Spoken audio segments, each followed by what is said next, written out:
When the Next Generation movies hit their stride, along with it came a brand new Enterprise. While it only appeared in 3 of the Next Gen movies, and the Sovereign class itself never appeared in any other Star Trek production, there's still a whole lot to cover, so let's get going. Within the movie, the Enterprise E was designed and constructed to fight the Borg. In reality, the Enterprise E was designed and constructed because Rick Berman had a $35 million budget for Star Trek Generations, and figured destroying the Enterprise D was a good use of that money. In this video, we'll cover the concept, design, model, interiors, and a bunch of other stuff about the ship. If you're into those sort of things, please consider subscribing.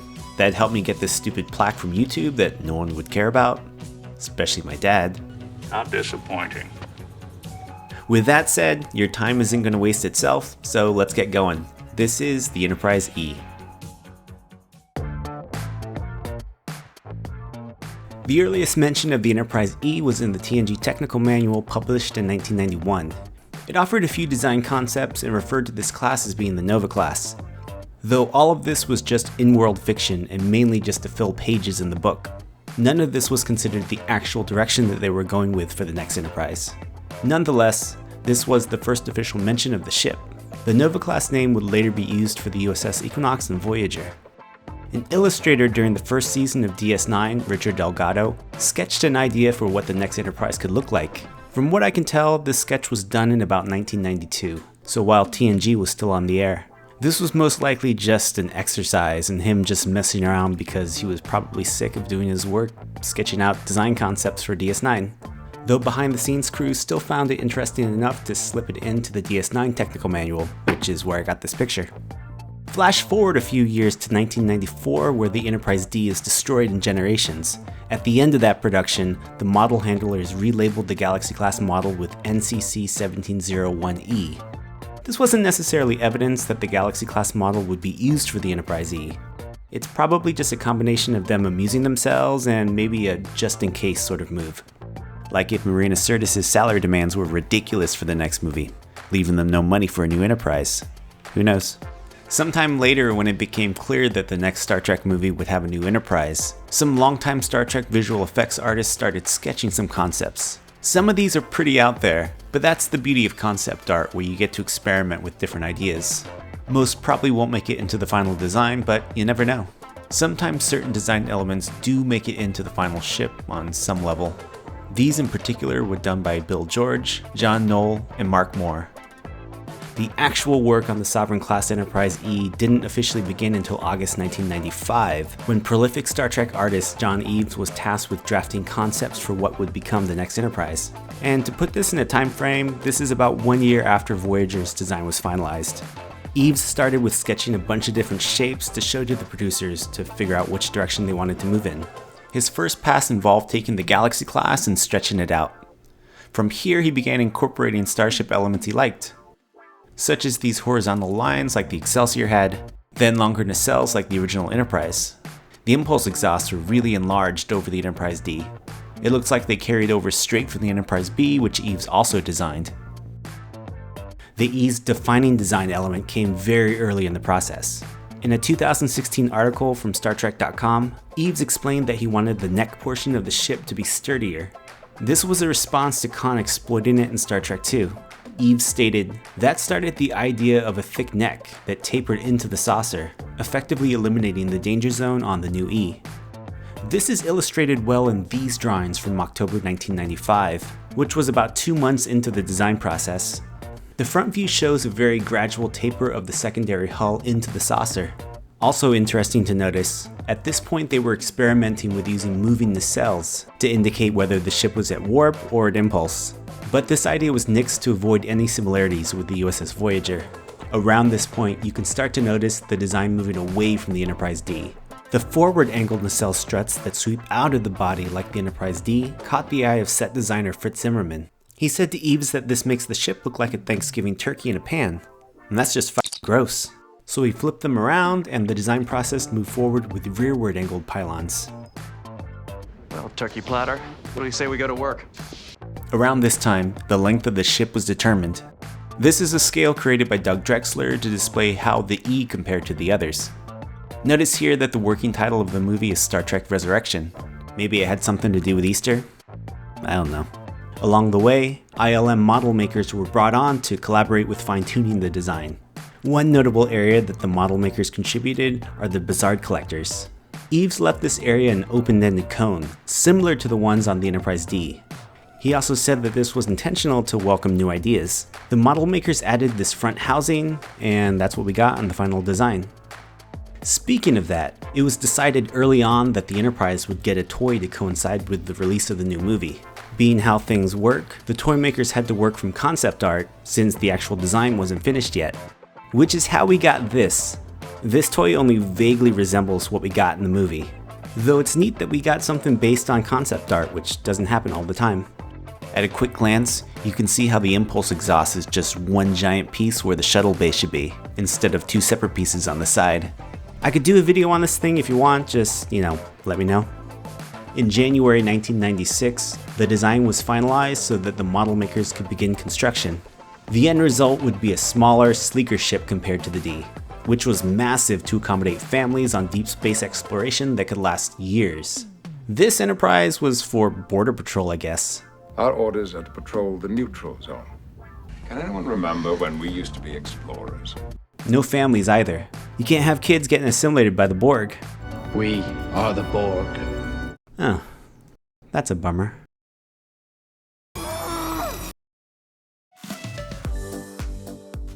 The finished ship would mark the end of an era. Star Trek's decades-old use of filming miniatures would come to an end with this ship. The E would be the final Enterprise to have a practical filming model. One notable area of improvement from the Enterprise D model were the windows. On the D, the windows were lit pure white. This was clearly a limitation of the actual model, though maybe the rooms were like this on the inside. On the E, pictures of the Enterprise D sets were printed on small pieces of film and placed backlit inside the model, which helped them achieve their desired look of being a skyscraper at night. This photo reveals a lot of the fine detail on the model. Looking at these windows, you can literally see the hours of X-Acto knife work that went into making them perfectly fringe-free for the movie. You can also see how this is a panel that screws onto the ship. This is one of those spots where the model could be mounted on a stand. Another thing this reveals is how the model itself was one piece. The Enterprise D model was actually two separate pieces. Anyway, the Sovereign class model couldn't separate, though there is concept art that shows what it would have looked like if it did. It would have come in handy here. Looking at the nav dish, there's a whole story with how it was intended to look, but ended up being changed at the last minute. There's a whole video devoted towards it, if that's the sort of thing you're into. No one's judging. On the Next Gen TV show, the Galaxy class Enterprise D had a compact variant in the Nebula class. We never got to see a compact variant of the Sovereign class, but this is what it could have looked like if it were designed by someone using Microsoft Paint. Though the Sovereign class was already pretty compact. If you care about dimensions of things that don't exist, lengthwise, it's longer than the Enterprise D. But when you remove the nacelles, it could basically live in there. In fact, the entire Enterprise E could basically fit inside the saucer of the Enterprise D. Elsewhere around the ship, the E has running lights, which was absent from the Enterprise D model. It looks like they achieved the look using off-screen lights, like the dental mirrors they used for the motion picture filming. Overall, this is the best special effects work done on an Enterprise since the motion picture. All the craftsmanship that went into bringing this thing to screen would end here though. All future appearances of the ship would use a CG model. The work for Insurrection may have been good at the time, but you can still tell it's computer generated. The light hitting the surface doesn't have that same finesse that it does in First Contact. Instead of building multiple models at different resolutions, they built one model with scalable resolution depending on how close they wanted to put the virtual lens. The window detail on the physical model was also lost on this. They're back to being totally plain white. That varying look of color temperature from window to window on the physical model is completely absent here. They try to include some interior detail, like with the control deck above the hangar, but this isn't exactly an apples to apples comparison, since the CG model has some motion blur applied, but you can see how the lighting is very artificial as it runs across the ship. Exactly as the simulations predicted. Here's a side-by-side comparison of the lower saucer from both Insurrection and First Contact. In Insurrection, it's slightly tweaked to accommodate the captain's yacht. There's a few other minor updates, but nothing that's clearly visible on screen. And sticking with the captain's yacht, it measures about 30 meters. And here's a picture of an actual yacht that's 30 meters. So the captain's yacht is about the size of a real yacht. That should make a good conversation starter, as long as that conversation's with yourself. There's an odd touch at the end of the movie. During the final flyby shot of the ship, you can see that the captain's yacht isn't there. I don't know why they wouldn't just fly back and get it, but maybe they just wanted to hurry up and end the movie. The CG work improved for the next film. The lighting, surface detail, and shadows look a lot better. Though it also looks like they gave the ship leprosy. The entire surface is very contrasty. Being CG, this allowed the actual structure of the ship to be tweaked. The nacelles were brought up and forward. It's borderline indiscernible. Well, it is indiscernible, so now you know. The area between the impulse exhaust where the saucer meets the secondary hull was also modified. Initially, this area comes to an abrupt stop where it meets the secondary hull. The modification extending the hull creates a smooth transition between the two sections. I don't think I described that very well. This is what I'm talking about, this continuous ridge from the saucer all the way down to the secondary hull. This is from Star Trek Nemesis. Here, from Insurrection, there is no ridge. It's just a very clear, distinct break between the saucer and the engineering hull. So, no ridge, continuous ridge. The last time we see the Enterprise E is at the end of Nemesis while it's being repaired at dry dock. Eve sketched up this schematic for what a potential refit of the Enterprise E could look like. I can't find any significant differences between the two. The only one I've really found is with the deflector dish. If you look on Eve's schematic, you'll see the dish on the refit Enterprise is slightly angled, maybe a little bit larger. Maybe they would have put the original blue dish there. Like I said before, there's a whole video about the two different versions of the Enterprise E dish, so go and check that out if you want. However, none of this ever made it to screen because Marina Sirtis' salary demands were insane. Or Nemesis flopped. I really don't remember which. Remember me. The E's bridge is actually larger than the previous one, though I always felt that it was smaller because it was so busy. It has a lot of random steps on the floor, which is a major accessibility concern. The captain's chair remains the same through all the movies. There's a deleted scene from Nemesis where Picard gets a new chair. That one actually ended up on the NX Enterprise towards the end of that series. When it comes to the view screen, it ended up with the traditional one. Though when we first see it in First Contact, it's just a blank wall when they're not using it. So this must have been a welcome change. And as you can see, the bridge also has an emergency force field that seals hull ruptures. They must be pretty confident in it, because they keep hanging out in the bridge even though the ship is so damaged that the transporters don't work. Transporters are down. Picard even heads into his ready room without a second thought. But not to worry, the force field works and the only thing the crew has to worry about are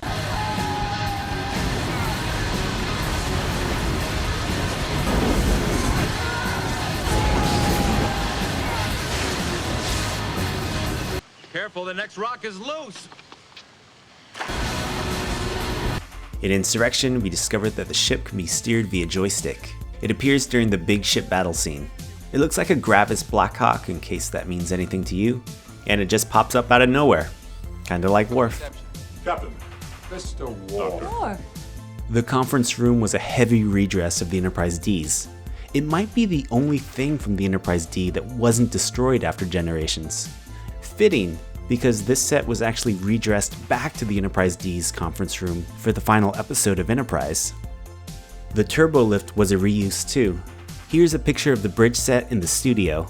The turbolift set actually dates all the way back to the motion picture. You can see how the turbolift totally doesn't match the rest of the set.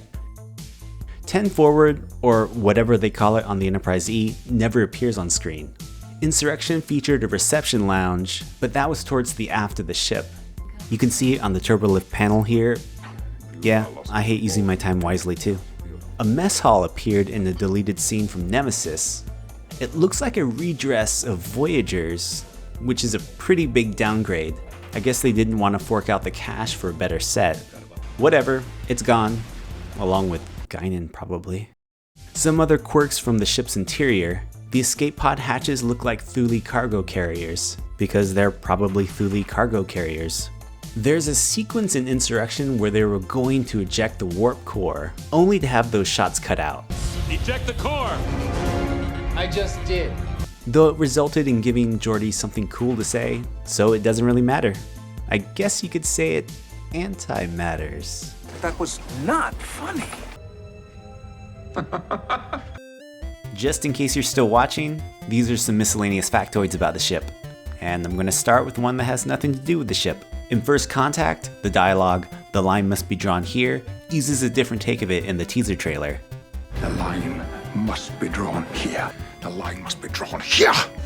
Must be drawn here. Must be drawn here.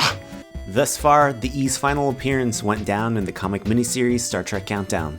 Here's a clip of that from another video I did. Speaking of the Enterprise E, well, where is it? The last time we see it is in the Star Trek Countdown comic series. That sets up the backstory for the 2009 movie, so right before the destruction of Romulus. By this point, Data is resurrected in the body of B4, which is pretty rude, and he's the captain of the ship. Though there's not much to say about it. The artwork is pretty lazy. It looks like the same drawing of the ship is reused multiple times. There are maybe 2 or 3 actual drawings of the ship which are reused over several panels. Okay, just a few final things about the Enterprise E. Recall how I said that First Contact was the final movie to use an Enterprise E physical model? Well, not exactly true. The ramming sequence in Nemesis used a physical model, and that saucer model would later be used in an episode of Star Trek Enterprise, Regeneration. That's the one where they find the remains of the Borg sphere from First Contact in the Arctic. And finally, the 10-foot Enterprise E model is now property of collector Adam Schneider. This guy also owns the Ambassador class model and the full-sized mock-up of the Galileo shuttlecraft from the TOS series. He led a restoration project on that ship and ended up looking great. I'll leave a link to that in the description. And with that, I'll end the video here. Or rather, Yeah. So that's the video. I'd like to thank these turkeys for helping support the channel. Thank you all for watching, and I'll catch you in the next video.